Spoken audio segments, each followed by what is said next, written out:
video tutorial on the issue of copyright.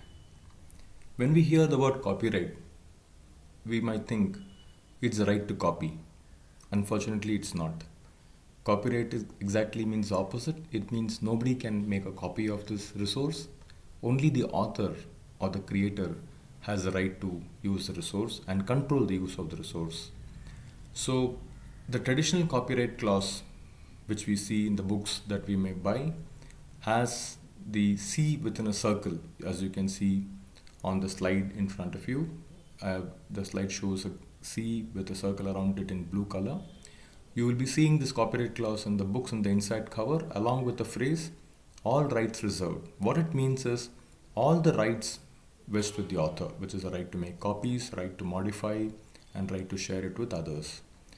Now, the unfortunate thing about the copyright law is, even if this copyright clause is not mentioned in the creation, still it is subject to the same copyright law, which is all rights reserved.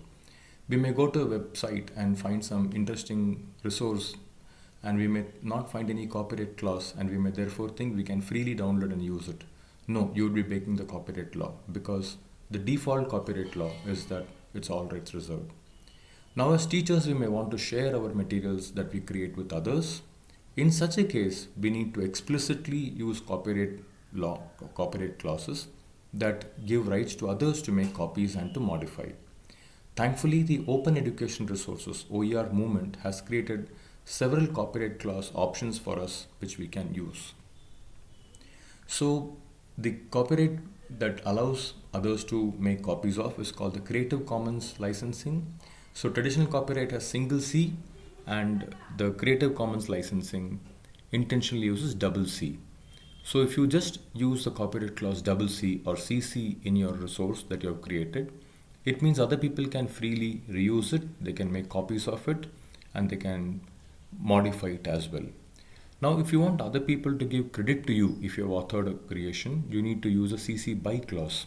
So, if you use a CC BY clause, it means other people can modify it, but they need to attribute the creation to you. The CC BY SA clause has an additional subclause of CA, which means share alike.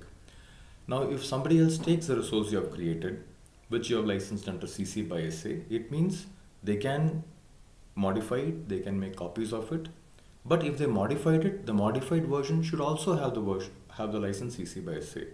So CC BY SA clause ensures that a resource that once is open, any variant of it also will continue to be open. It cannot become closed.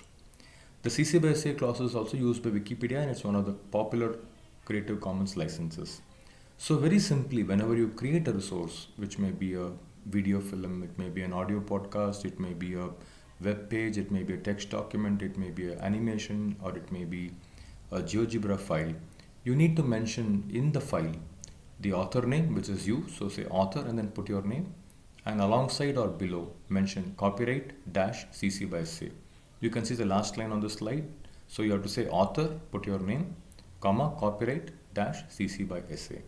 When you do that, you have made this resource as an OER, short for Open Education Resource. Every OER has 4 freedoms, or the 4 R's: the right to reuse, the right to revise, the right to remix, and the right to redistribute. As Wikipedia acknowledges, OER have provided enormous support and fillip to the open education and the open distance education movements. Why do we need OER? Schools and teachers have to be empowered to be able to freely use knowledge resources around them, as well as make their own contributions to the knowledge repositories in the world. And one of the important implications of this is also to create resources in local languages. For example, English pages on Wikipedia number more than 6 million, but there are only 26,000 pages in Kannada. Because Wikipedia is released as an OER under CC BY SA license, it means anybody can translate an existing English page to create or to populate a page in Kannada.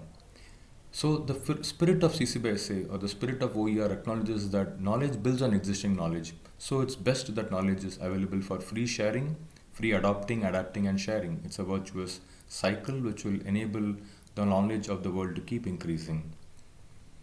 Teachers have a special role in the case of OER. Teachers have to access the existing OER, modify it, create their own, and share it with others and publish it for the use of all. The slide provides some name of popular OER repositories which you can create resource and publish to.